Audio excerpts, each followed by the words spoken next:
Halo, berjumpa lagi dengan saya Marina Paula psikolog.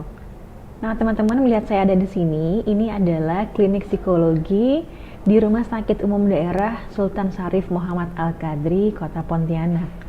Nah, saya seorang ASN, jadi saya dari pagi sampai sore berada di sini. Saya di sini sudah sejak rumah sakit ini berdiri tahun 2012. Jadi sekitar 7 tahun, ini tahun 2020. Jadi 7 tahun lebih saya berada di sini. Nah, teman-teman mungkin ada yang bertanya nih, apa sih yang dilakukan oleh psikolog kalau di rumah sakit umum? Ini kan rumah sakit umum ya, karena kebanyakan orang tahu kalau psikolog itu ada di rumah sakit jiwa. Banyak banget yang nanya ke saya, emang di rumah sakit umum banyak orang gangguan jiwa ya lah?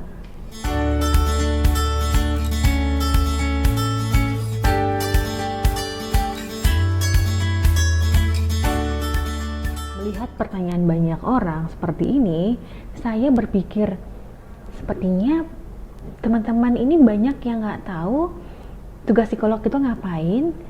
Apakah psikolog ini hanya mengurus orang yang gangguan kejiwaan atau bagaimana?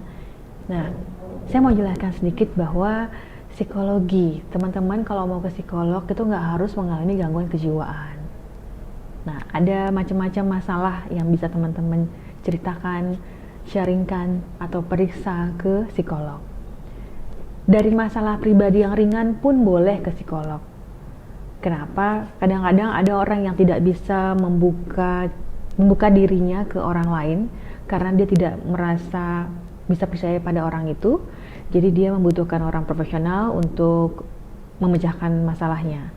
Psikolog di sini berfungsi untuk membantu seseorang menemukan solusi, menemukan cara untuk memecahkan masalahnya. Jadi bukan pemecah masalah ya. Jadi bukan kami yang menentukan kamu harus seperti ini, seperti ini, seperti ini. Tidak.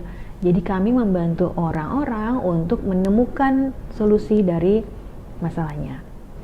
Seperti itu. Nah, apa sih yang banyak saya periksa di rumah sakit umum? Kalau di rumah sakit umum ini kebanyakan nih yang berkaitan dengan keluhan sakit fisik, tapi setelah diperiksa, misalnya dicek lab, cek jantungnya, ronsen, USG, bagus, kondisinya bagus. Artinya ada masalah psikologis yang membuatnya seperti itu. Kok bisa sih? Misalnya nih, kok bisa sih deg-degan, atau sesak nafas, atau suka sakit perut? Ternyata nggak ada apa-apa di organ tubuhnya itu gitu. Ternyata nggak ada masalah dengan jantungnya, ternyata nggak ada masalah dengan ususnya, ternyata nggak ada masalah juga dengan paru-parunya. Tapi kenapa bisa mengalami hal seperti itu? Nah, inilah kondisi psikologis teman-teman. Jadi kepala kita nih, syaraf kita, ketika kita berpikir, ketika kita punya masalah dan tidak diselesaikan dengan baik, dalam jangka panjang pengaruhnya itu ke tubuh. Jadi teman-teman bisa merasakan sakit di bagian tubuh. Setiap orang kan beda-beda. Ada yang tiba-tiba merasa dadanya sakit atau ngerasa jantungnya deg-degan terus. Terus tiba-tiba merasa sesak nafas, sering sakit mah. Nah, itu adalah pengaruh dari masalah psikologis tadi. Selain itu, masalah lain tuh biasanya masalah perkembangan anak. Dari dokter anak biasanya orang tua datang mengeluhkan, kok anak saya udah umur sekian belum bisa ngomong ya dok, kok anak saya udah umur sekian belum bisa mengikuti arahan, kok dikasih tahu anak saya nggak ngerti-ngerti ya dok. Biasanya seperti itu berkaitan dengan perkembangan anak. Nah, dari dokter anak biasanya akan merujuk ke psikolog. Nah, teman-teman yang sudah tahu kalau misalnya ada masalah dengan perkembangan anak itu kan ada dilihat dari tumbuhnya dan kembangnya ya. Pertumbuhan itu kan tinggi badannya bagaimana, ukuran tubuhnya bagaimana, berat badannya. Nah, itu pertumbuhan. Kalau perkembangan, itu dilihat bagaimana kemampuan dia bicara, apakah dia sudah bisa ngobrol-ngobrol dengan orang, apakah bagus interaksi sosialnya, apakah bisa merespon, apakah ada tatap mata. Nah, itu adalah perkembangan anak. Bila ada masalah atau kekurangan di bagian perkembangan, nah itu silakan bawa ke psikolog teman-teman. Apakah hanya itu yang diurus psikolog di rumah sakit umum? Nah, banyak banget teman-teman.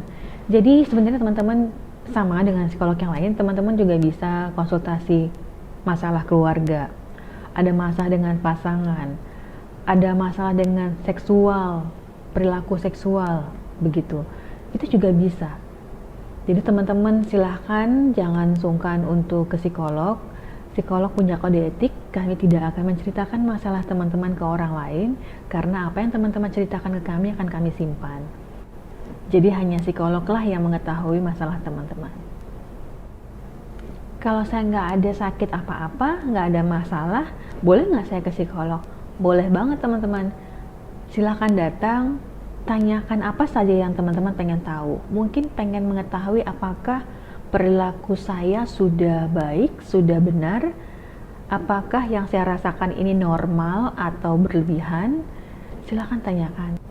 Dengan demikian teman-teman jadi tahu mengukur diri apakah yang saya pikirkan, rasakan, atau lakukan selama ini sudah normal atau justru melewati batas normal. Kalau ke psikolog itu ngapain aja? Terapinya apakah nanti diberi obat? Tidak teman-teman, psikolog tidak memberikan obat. Apabila psikolog melihat teman-teman ini membutuhkan penanganan dengan obat, biasanya psikolog akan merujuk teman-teman ke psikiater. Jadi kalau ke psikolog teman-teman akan tanpa obat. Terapinya namanya terapi psikologi. Terapi psikologi ini macam-macam, bisa dengan hipnosis, bisa dengan cognitive behavior therapy. Jadi banyak hal yang akan dilakukan oleh psikolog. Mereka akan melihat, menganalisa dulu permasalahan teman-teman ini apa. Dari situ psikolog ini dapat menentukan kira-kira terapi apa yang tepat untuk teman-teman lakukan. Silakan teman-teman diskusikan dengan psikolognya karena ini sangat penting demi keberhasilan terapi teman-teman.